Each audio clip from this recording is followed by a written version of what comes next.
అందరికీ నమస్తే. ఈ వీడియో చెప్పే ముందర ఏపూరు సోమన్న ఒక పాటలో చెప్పిండు, చాలా క్లియర్గా కుల్లగా చెప్పిండు. ఒకటే లైన్ వాడితే ఎక్కువ చెప్పేం పాడు. నేను పెద్ద సింగర్ నేను కాదు, కానీ నేనే ప్రయత్నం చేయాలి.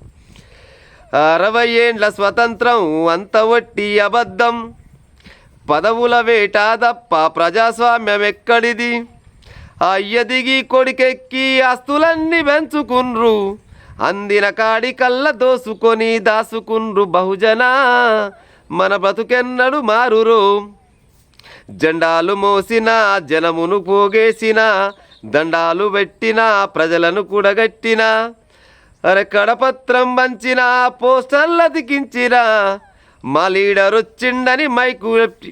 ఈ సోటి పాటలు ఎప్పుడు సోమన్న దాదాపుగా మంచి మొనగారి పాటలు పాడిండు. ఎందుకు? బహుజన రాజ్యం రావాలని, బహుజన రాజ్యం కోసం చాలా వంతుగా పాటలల్లో ఒక సోమన్న అనే కాదు చాలా మంది చెప్పారు. ఎందుకు చెప్తున్నా ఇయ్యాలగా ముచ్చట అంటే, ఇగో క్లియర్గా పేపర్లు ఏమి ఇచ్చి ఇవ్వాలంటే, బీసీలకే పెద్దపీట.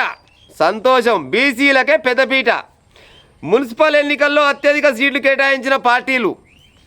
వార్డు డివిజన్లో బీసీలకు Congress party 53%, BRS party 53%, BJP మాత్రం 49% కేటాయించారు. సంతోషమైన విషయం, సంతోషకరమైన ముచ్చటకి ఇది. కానీ మరి బీసీలంతా ఏకదాడి మీద ఉండాలి కదా. ప్రతి ఒక్కరికి ఒక సమయం అంటూ వస్తుందంట. పెద్దలు చెప్తారు, మనకు ఒక రోజు వస్తుంది, ఏదో ఒక రోజు మన రోజు అవుతుంది. ఆ రోజు ఇప్పుడు రానే వచ్చింది. 53% రిజర్వేషన్ కల్పించారట. మరి గెలిచినాక కూడా మళ్ళీ ఎగదాడి మీద ఉంటారా? మళ్ళీ పోయి పటేల్ దగ్గర పోయి తరాజ పట్టుకొని, సారు పటేలా వాయ్యా ఎక్కడ పోతే అని అంటుండొచ్చునా? గసవుని దానికి తావు తీయొద్దు. గెలిచినాక బరాబర్గా బీసీల రాజ్యం కోసమై పొట్లాడే ఉపాయం చేయాలి. అది ఏ పార్టీ అయినా కావచ్చు, అది కాంగ్రెసా, బీఆర్ఎసా, బీజేపీ ఏదైనా కావచ్చు. ఈ తెలంగాణ రాష్ట్రానికి మళ్ళీ వచ్చేసారి ఎలక్షన్ల వరకల్లా ఒక బీసీ ముఖ్యమంత్రి అయ్యేటట్టు చూసుకునే ఉపాయం చేయాలి. మరి చేస్తుండొచ్చునా?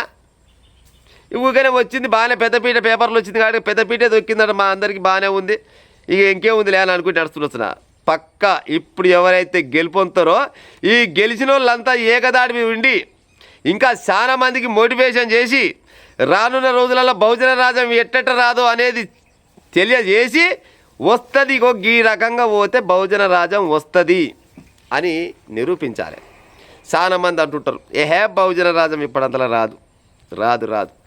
ప్రస్తుతానికి 53% ఆల్రెడీ సీట్లు వచ్చినాయి అంటే ఎంతో కొంత భయం ఉండే కదా ఇవాళ గిన్ని సీట్లు ఇచ్చింది. బీసీల పైన సరే ప్రేమ లేకున్నా కానీ బీసీలు అంటే భయం అయితే పక్కు ఉంది కదా. భయమో కోపమో ఏదో రకంగా మాత్రం సీట్లు అయితే ఇచ్చారు కదా.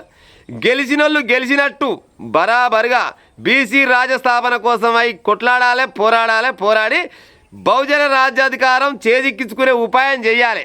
అది ఏ పార్టీలు ఉన్నా కానీ ప్రతి ఒక్క బీసీ ఏకంగా అయిపోయినాయి. బీసీలు కానీ, ఎస్సీలు కానీ, ఎస్టీలు కానీ, మైనార్టీలు కానీ, అగ్రవర్ణంలో పేదలైనా కానీ, ఎవరైనా కానీ జర ఏకతాటిగా వచ్చి వస్తుంది బహుజన రాజ్యం అని నిరూపించే ఉపాయం చేయాలి. అంతేగాని మళ్ళీ వీళ్ళంతా కలిసిపోయి గెలిచినాక అయ్యా పటేలా ఎడ కూర్చొని మరి నేను అన్నే కూర్చోపో ఎరికేగా నీకు జాగా పలానా కాడ దుడికాడ అంటే మళ్ళీ దుడికాడ కూర్చొని అయ్యని బాంచాలంటే మీరు గెలిచి కూడా దండగానే.